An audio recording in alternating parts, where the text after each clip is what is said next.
Assalamualaikum warahmatullahi wabarakatuh. Hai semuanya, perkenalkan nama saya Bella Susari dengan NIM 2504221. Pada kesempatan kali ini saya akan mempresentasikan materi saya yang berjudul FOMO, Flanking, dan Gaya Hidup Hedonistik di Media Sosial. Pada presentasi ini saya akan menjelaskan bagaimana media sosial dapat memengaruhi gaya hidup seseorang, serta bagaimana Islam memberikan solusi melalui nilai-nilai qanaah, juhud, dan tahajud. Pada era digital saat ini, media sosial sudah menjadi bagian dari kehidupan sehari-hari, terutama bagi mahasiswa. Namun, di balik manfaat media sosial juga memunculkan berbagai fenomena seperti gaya hidup konsumtif, budaya flanking atau pamer kekayaan, serta keinginan untuk selalu mengikuti tren. Akibatnya, banyak orang merasa harus memiliki barang atau menjalani gaya hidup tertentu agar dianggap sukses dan tidak tertinggal di lingkungan sekitarnya.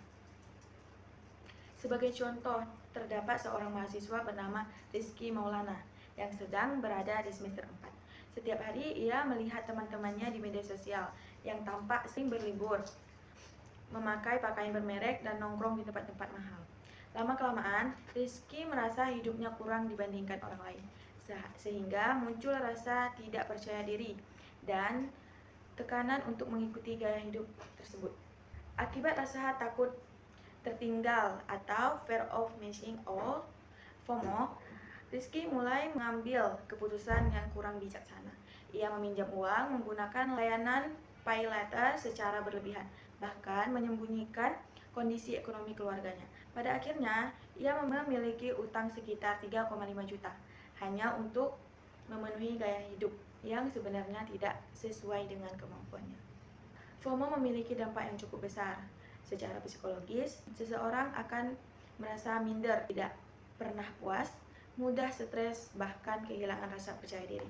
Dari sisi akademis dan spiritual, konsentrasi belajar menjadi menurun, prestasi ikut menurun, bahkan mulai lalai dalam menjalankan ibadah seperti sholat.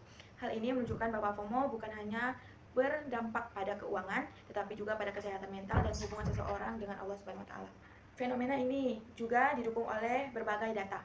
Menurut OJK, tahun 2024, Gen Z merupakan pengguna layanan paylater terbesar. Selain itu, sekitar 78% mahasiswa terpengaruh oleh media sosial, dan 1 dari 3 mahasiswa mengalami kecemasan sosial akibat sering membandingkan dirinya dengan orang lain di media sosial atau di media digital. Data tersebut menunjukkan bahwa FOMO merupakan masalah yang nyata di kalangan generasi muda. Konflik etika dalam Islam dan nilai Islam. Dampak perspektif Islam. Perilaku tersebut berkaitan dengan beberapa hal perlu dihindari.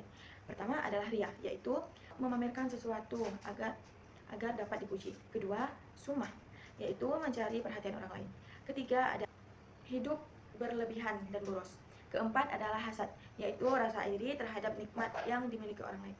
Sebagai solusi, Islam mengajarkan nilai-nilai seperti qanaah, yaitu merasa cukup dengan rezeki yang diberikan Allah. Zuhud, yaitu tidak menjadikan dunia sebagai tujuan utama. Tawadduh, yaitu rendah hati serta selalu bersyukur atas nikmat yang dimiliki. Allah Subhanahu wa Ta'ala berfirman dalam Quran surah Al-Isra ayat 26 sampai 27. Dan janganlah kamu menghambur-hamburkan hartamu secara boros. Ayat ini mengajarkan bahwa Islam melarang sikap berlebihan dalam menggunakan harta.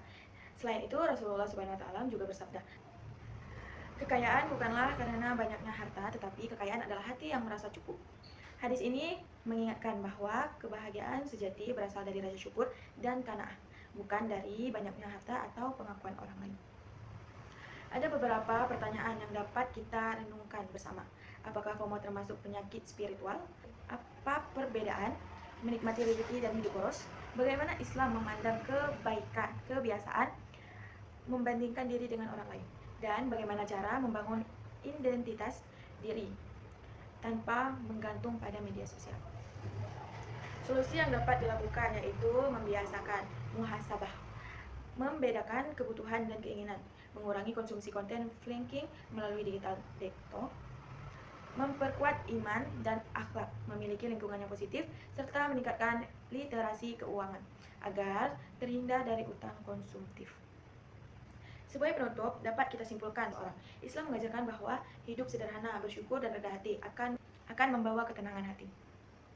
Karena itu, marilah kita lebih fokus membangun karakter, akhlak, dan kualitas diri daripada mengejar pencitraan di media sosial. Sekian presentasi dari saya. Terima kasih atas perhatiannya. Wassalamualaikum warahmatullahi wabarakatuh.